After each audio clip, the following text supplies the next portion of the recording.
YCP MLC Duvvada Srinivas రెచ్చిపోయారు. Tekkali AE మురళీకృష్ణను బెదిరించారు. నీ అంతు చూస్తానంటూ వార్నింగ్ ఇచ్చారు.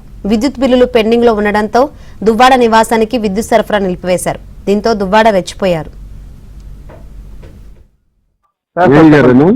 అవునండి. ఎలా అండి కట్ చేస్తారు? ఇంటికి వచ్చి, నా ఇంటికి వచ్చి, ఎవరింటికి వచ్చి కట్ చేశారో కొంచెం ఏమైనా లెక్కల పత్రాలు ఉన్నాయా మీ దగ్గర? మేడం గారికి 4-5 సార్లు చెప్తాను సార్. నా ఇంటికి వచ్చి ఒక ఎమ్మెల్సీ ఇంటికి వచ్చి నువ్వు కట్ చేసావంటే నీకు ఎంత ధైర్యం అబ్బా?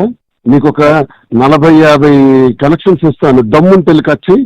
ఇప్పుడు ఇస్తాను ఇమీడియట్ గా. డ్యూ పేమెంట్స్ చాలా ఉన్నవి, ఎలక్ట్రికల్ బిల్స్ పెండింగ్ ఉన్నాయి, నేను ఇస్తాను. టెక్కల్లోనే ఎన్ని రైస్ మిల్స్ ఉన్నాయి, ఎంతమంది ఉన్నాయి, దమ్ముంటే కట్ చేయి చూస్తాను. ఎవరితో పెట్టుకుంటున్నావు నువ్వు?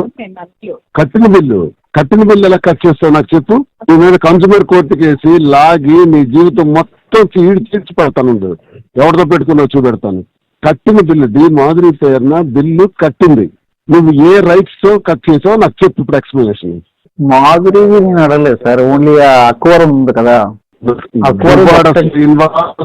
శ్రీనివాస్ ఇంటికి ఏదైతే ఇల్లు ఉందో ఆ ఇంటికి భీమాధురి పేరున కరెంటు బిల్లు పేమెంట్ అయిపోయి వారం రోజులు అయింది. ఏ ధైర్యంలో కట్ చేసావు? నీ కోర్టుకు లాగుతాను, నీ ఉద్యోగానికి నరకం చూపెడతాను. నువ్వేదో తెలుగుదేశం వాడు అయి ఉండొచ్చి ఇక్కడ నా మీద, నా ఇంటి మీదకి వచ్చావు. ఎంత ధైర్యం నీకు, ఎంత ధైర్యం నీకు? ఇప్పుడు దాంట్లో అక్కడి నుంచి పార్టీ చేస్తాను చూడు. టెక్కల నుంచి, టెక్కల్లో ఉద్యోగం నువ్వు ఎలా చేస్తావు నీకు చూస్తాను, నీకు చెప్తాను అయ్యాలా. అవునండి. ఎలా అండి కట్ చేస్తారు? ఇంటికి వచ్చి, నా ఇంటికి వచ్చి